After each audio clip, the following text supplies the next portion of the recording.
Vocês já sabem como é que funciona, né? Se falar Beetlejuice 3 vezes, ele aparece. E olha só, depois de 36 anos, Hollywood resolveu arriscar e falou 3 vezes de novo, trazendo, finalmente, a continuação de Beetlejuice. Ou também conhecido como Os Fantasmas Se Divertem 2. Mas será que o Beetlejuice trouxe de volta a magia caótica do original?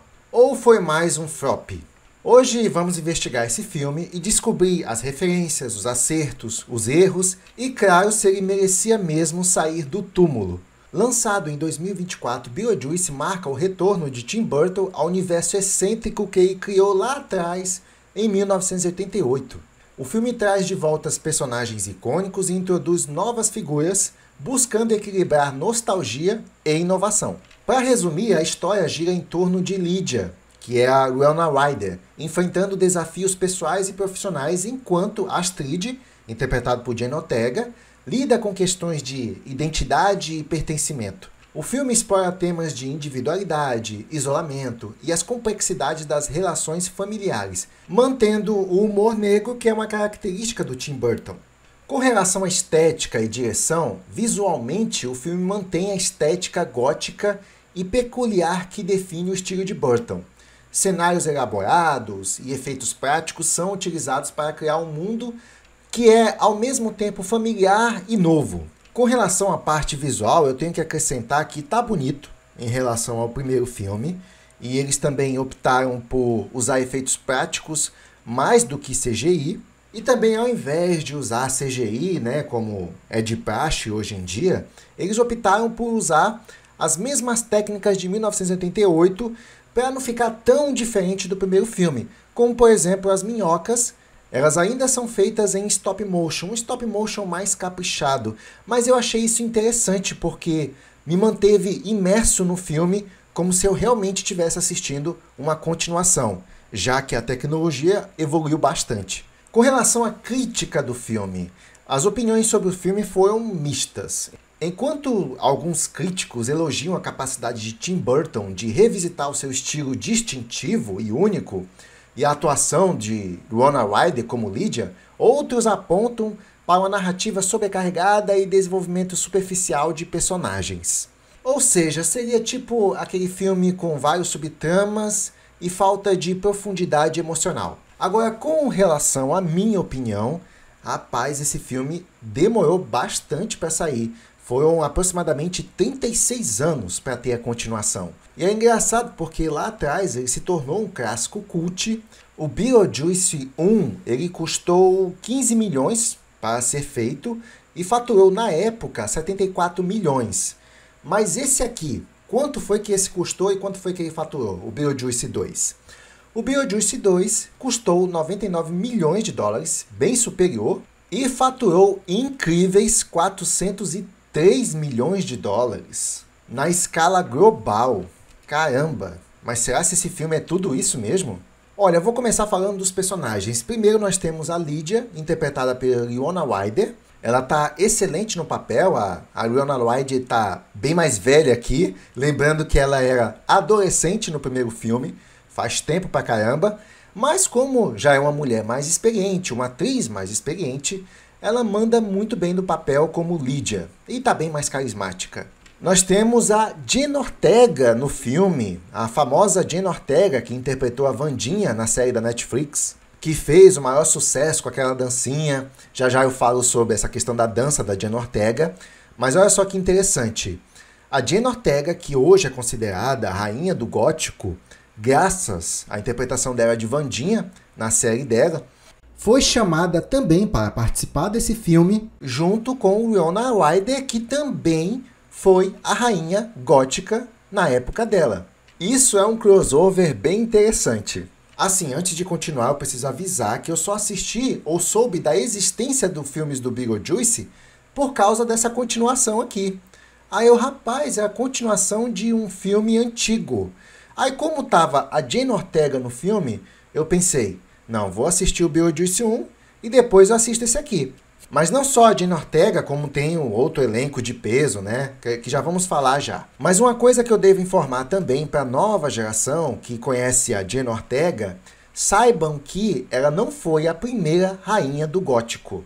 E é interessante falar sobre isso porque a primeira rainha do gótico é a Winona Ryder, justamente no filme do Beetlejuice de 1988. E depois disso, a Winona Ryder foi convidada para fazer outros filmes góticos, alguns até do Tim Burton também, e por isso ela ficou conhecida como Rainha do Gótico. Aí você pensa, tá, mas depois da Winona Ryder foi a Jane Ortega. Não, não foi a Jane Ortega. Tivemos outra antes. Ou melhor, tivemos outra depois da Winona Ryder.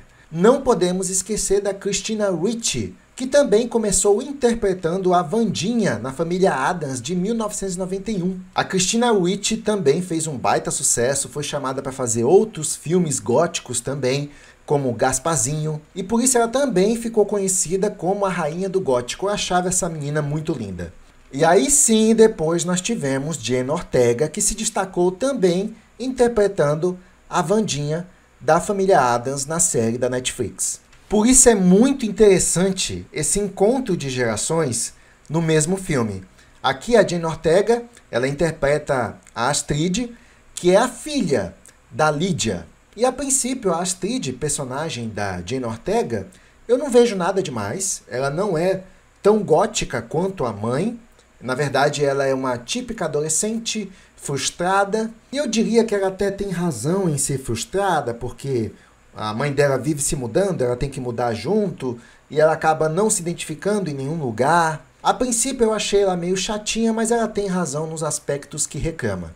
Mas eu também fiquei refletindo assim, uai, por que chamar a Jane Ortega se ela não age de maneira gótica? Ela age, só que é só um pouquinho.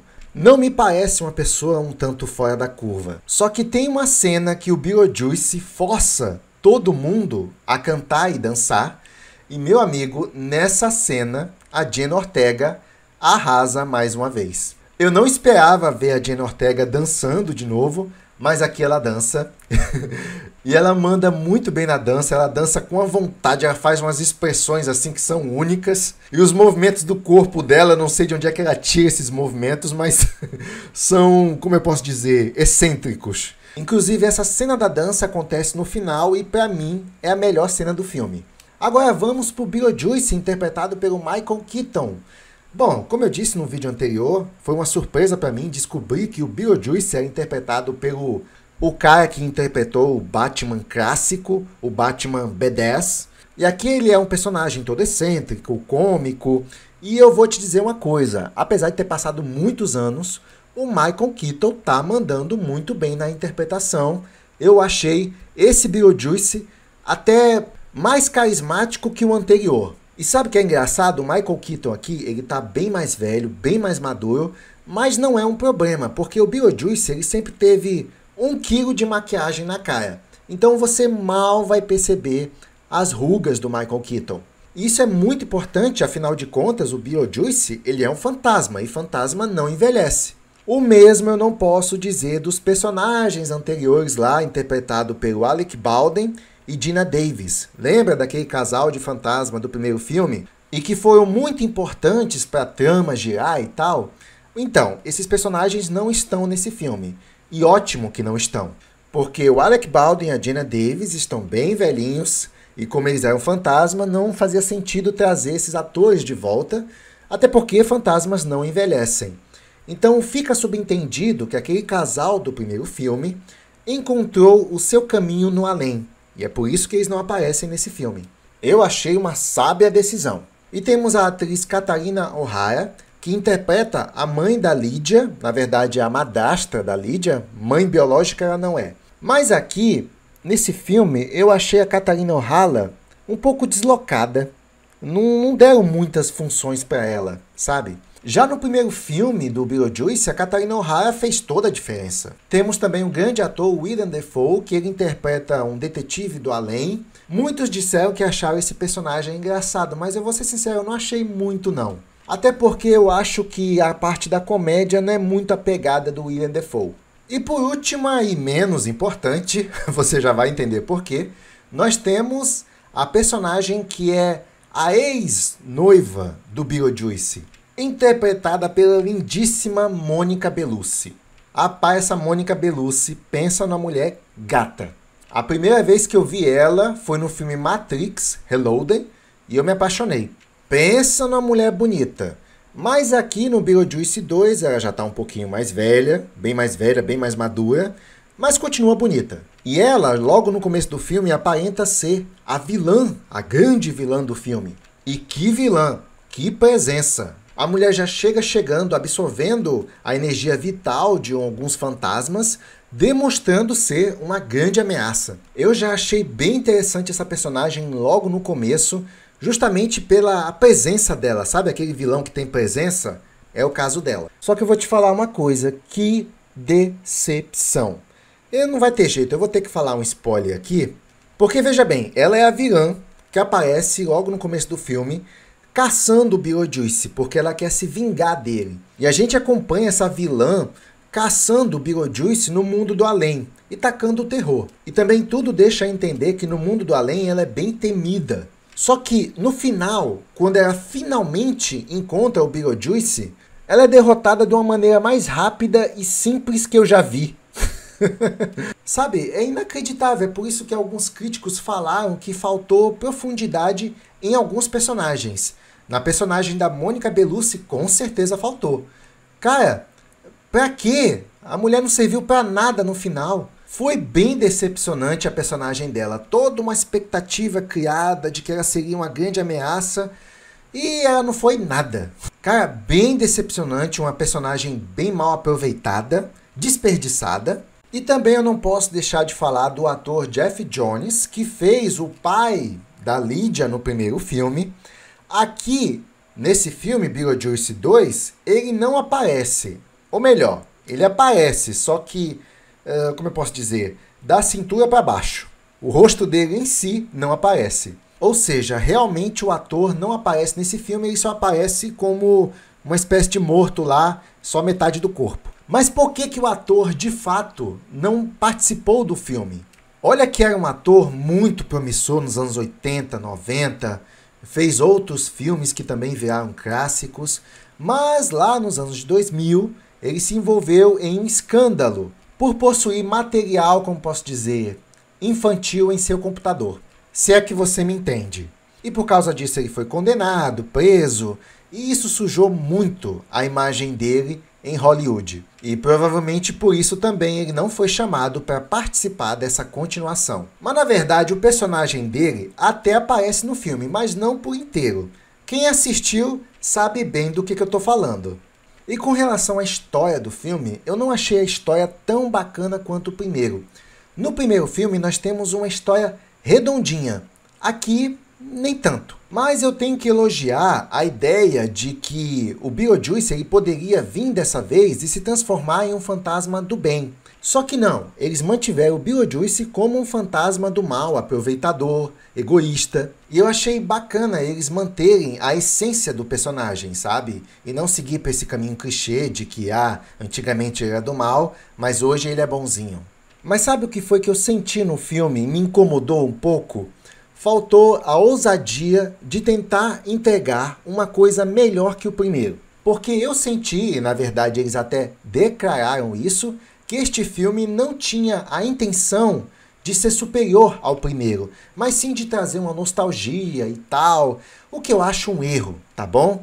Se você pretende trazer uma continuação, que ela seja melhor que o primeiro, que você tente superar o que foi o primeiro filme. Mas não queremos mexer na memória do primeiro filme, não queremos que o primeiro filme seja superado. Então por que você faz a continuação, pô? Pra mim, continuação é para superar o primeiro filme. É para ser uma coisa melhor, maior e mais interessante. Mas aqui eu senti um medo de prejudicar a essência do primeiro filme. Em todo caso, essa continuação foi um sucesso bem maior do que o primeiro, com uma aprovação de 76% no Rotten Tomatoes e uma aprovação de 79% da audiência. Basicamente todo mundo gostou desse filme, mas eu já adianto que ele não é melhor que o primeiro. Aí você deve estar pensando, peraí, se o primeiro filme é tão bom, por que demoraram quase 36 anos para fazer uma continuação? Bom, tem vários fatores. Depois desse trabalho aqui, o Tim Burton foi chamado para fazer outros trabalhos de grande relevância também, como o Batman clássico lá do Michael Keaton. Edward Mãos de Tesoura. Então digamos que ao longo dos anos a agenda dele estava bem ocupada, mas não foi só esse fator não. À medida que os anos foram passando, a onda do gótico também foi passando. Foi perdendo a sua força, entende? E aí eles acharam que não seria bom retrazer uma continuação do filme naqueles tempos. Mas nós tivemos uma mudança na onda. Existia uma fanfic muito grande do primeiro filme, do Beetlejuice, e também teve a questão da Wandinha lá, interpretada pela Jenna Ortega, que estava em alta, e aí eles pensaram, gente, eu acho que agora é o momento de trazer uma continuação do Beetlejuice de volta. Nessa questão, eu acredito que eles foram bem estratégicos. Ou é agora ou nunca. Aí você chama a Jenna Ortega para participar com a Winona Ryder e pronto, meu amigo. Olha só que marketing esse filme teve. Não é à toa que ele fez sucesso, que ele fez dinheiro. Mas eu gostei do filme, eu achei os personagens interessantes. Alguns personagens foram desperdiçados.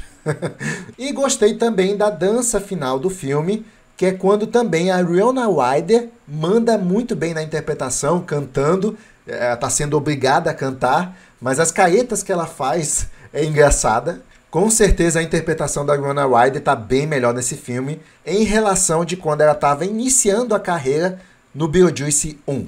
Assim, o último ponto, vocês lembram que eu reclamei que o Beetlejuice 1 tinha umas piadas pesadas, de alguns temas um tanto sensíveis que não poderia ser mostrado para toda a família, mas nesse caso desse filme aqui, eu achei que ele tem um tom mais leve, mais adequado. Não que seja ruim, como eu falei, mais adequado. Porque no filme anterior, algumas piadas eram sem noção. Mas fica tranquilo que nesse filme você vai ver umas piadinhas pesadas também. Bom, é isso. Essa foi minha opinião sobre Beetlejuice 2, também conhecido como Os Fantasmas Se Divertem 2. Um filme que dessa vez é quase para toda a família. E é isso, se gostou, deixa seu like, também não deixe de comentar aqui embaixo e nos vemos no próximo vídeo. Até lá! Come, Mr. Tallyman, tally me banana. Daylight come and we want to go home.